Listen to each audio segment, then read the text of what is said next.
newsrooms are shrinking, journalists are under massive pressure at the moment.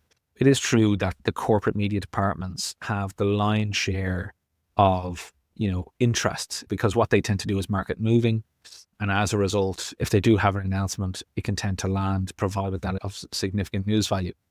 A company of 10 people or a company of 2 people, if they are providing something that is, from a content perspective, relevant, insightful, credible, they have an opportunity to get a story or a mention or an opinion piece. It boils down to the credibility of who you are, what you're doing, what you wish to say, and how you wish to say it. Oftentimes when we're pitching our clients, we're obviously trying to highlight the key credibility factors that sit behind them. When editors receive that, if that is a relevant topic that they wish to explore and discuss today, and they have nobody else to approach around that topic idea, or if they just want to ensure that there's a new voice to the market, a lot of the times they'll give you the opportunity to do that. We found that consistently in the market, provided that you are helping solve a problem for editors and journalists with respect to content and commentary, they're more than happy to facilitate. Not everyone is media savvy or even wants to be in front of the camera or behind the microphone or just mentioned in print or online. We do find that quite an awful lot, that for founders, whether they be technical or not, when they have to comment for the first time, it's quite a nerve-wracking experience. What we advise our clients, generally, most of what we pitch is very low risk media activity. So there's very little reputational risk to it. The journalist maybe wants to know a little bit about the individual, about the company, about the journey, and so on. And so the level of risk is quite low. But what we do try and help our clients with is the key messaging to articulate and how to do that. And generally, when you're doing an over the phone interview, keep things casual and light. It's not a formal interview in a lot of cases.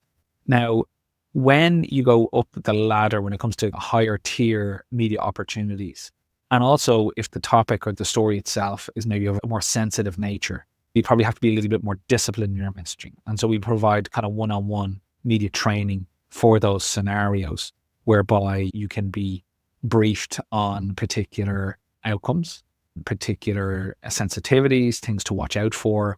And we've had founders in the past that have had opportunities with the likes of the Financial Times and the Wall Street Journal.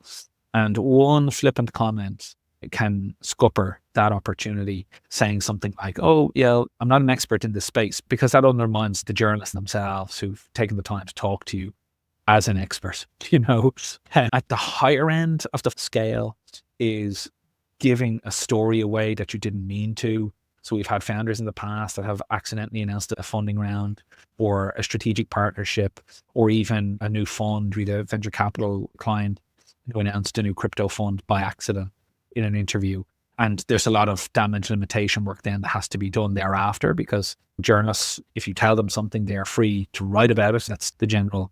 And you have to work with them to find a way to maybe postpone the story for a few days while things get organized, because once the genie's out of the bottle, it's ready to be able to be put back in. So again, helping clients understand that's where the risk is and what to avoid typically helps mitigate those factors. But again, when it comes to technical CTOs, those who might be shy, we coach them through what this looks like, the risk involved, and so on. Realistically, it's a very straightforward process thereafter.